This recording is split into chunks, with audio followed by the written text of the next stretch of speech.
Hi, Hi. Stephen, how are you? Hola. Welcome to Spain. Thank you very much. Stephen, New York Times said that you are the first Afro-American designer that has really influenced the design world. Yeah, that's quite an honor. It's true, and it's a bit of a badge of courage that I wear with pride. Yes, So. and you also say that your design is a hybrid. Yes. Yeah, I mean, I'm kind of a hybrid myself. So no, I mean, I think my goal is to to represent other cultures in this sort of rarefied design world. Yeah. I think in general, the design world has been too closed and too exclusive. And so now, if I can, through my culture and through my interests in other cultures, I can kind of expand that and try to make the design world more inclusive, more pluralistic, more multicultural. Yes. To represent the other markets that design is moving into. Those people, you want to sell them a product, they should have a voice. And they should have a voice through design. And you investigate a lot and travel a lot to look for the different ancient techniques and artisan techniques to bring them to the technical production. Yeah, I'm trying to build a bridge from developing world hand production to what we consider first world or international distribution.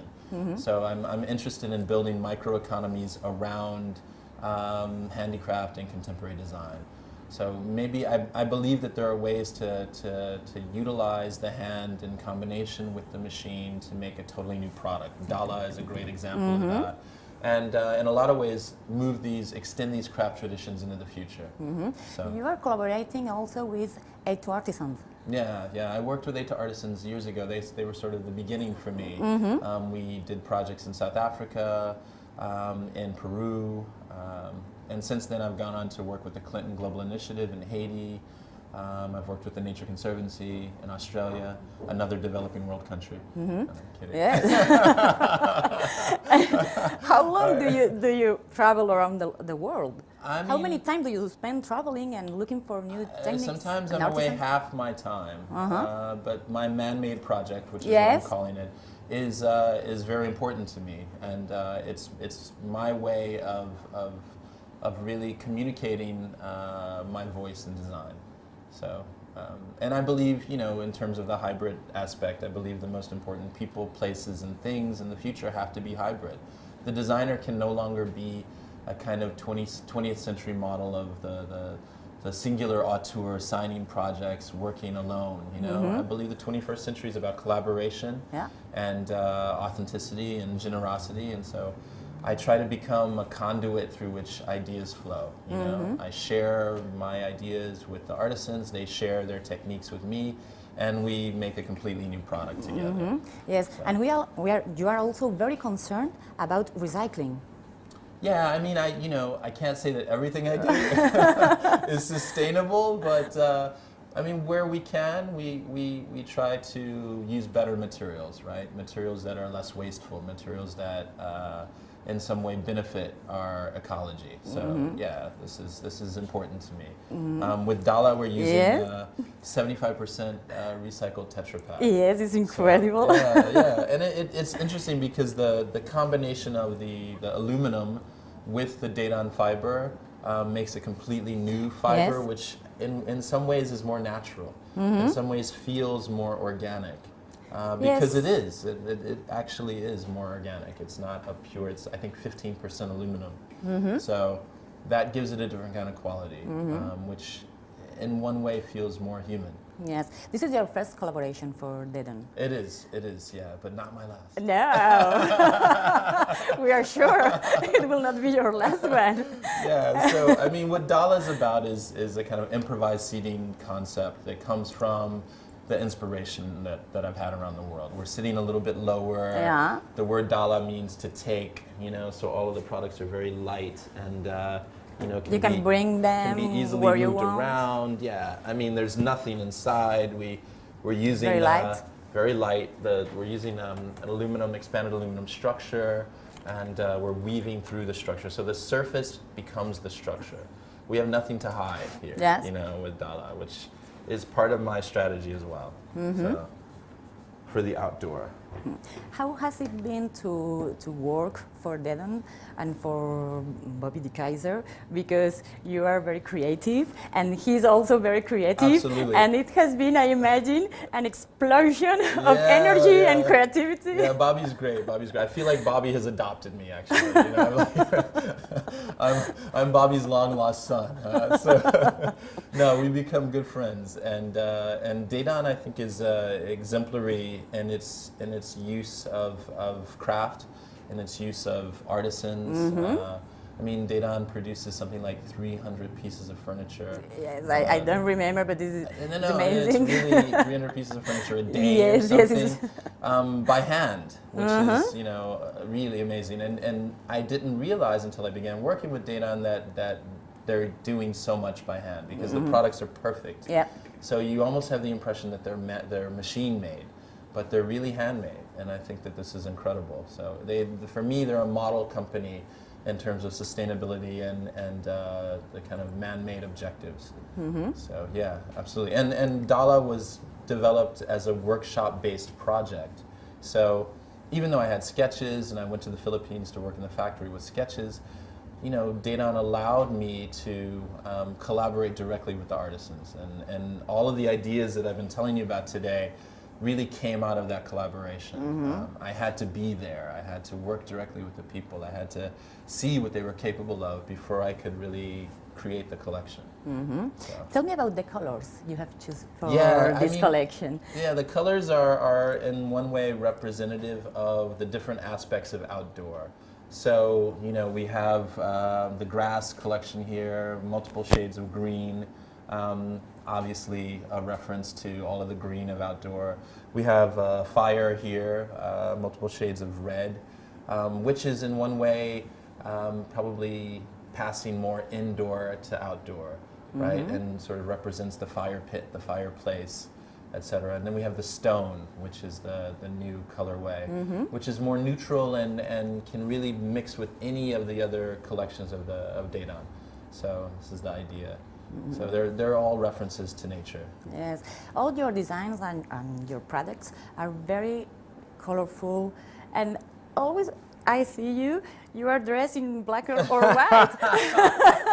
This is actually blue. It's dark blue. No, well, you know, the thing is, I mean, I'm not, you know, I'm a very how can I say, complex person. So I'm not always like my products, right? So I have a certain philosophy in terms of design. I think color is one thing that the designer can play with as a tool to communicate a set of ideas.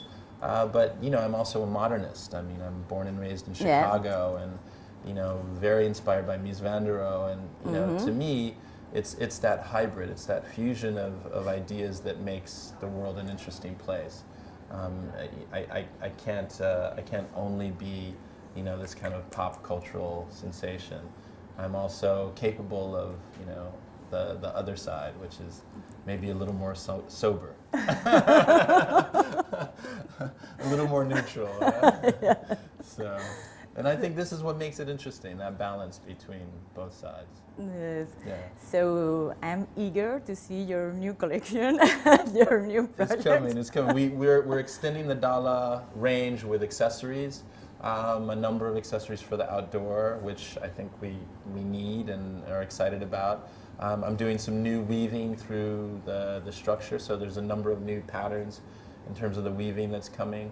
And in all cases, I'm trying to kind of engage not only the artisan as a producer, but also the artisan as a collaborator. So what's interesting about this pattern is that it's not derived by me, per se. I've only said that, look, there's a single stripe, there's a double stripe, there's a triple stripe, but the way that it's organized is up to the artisan.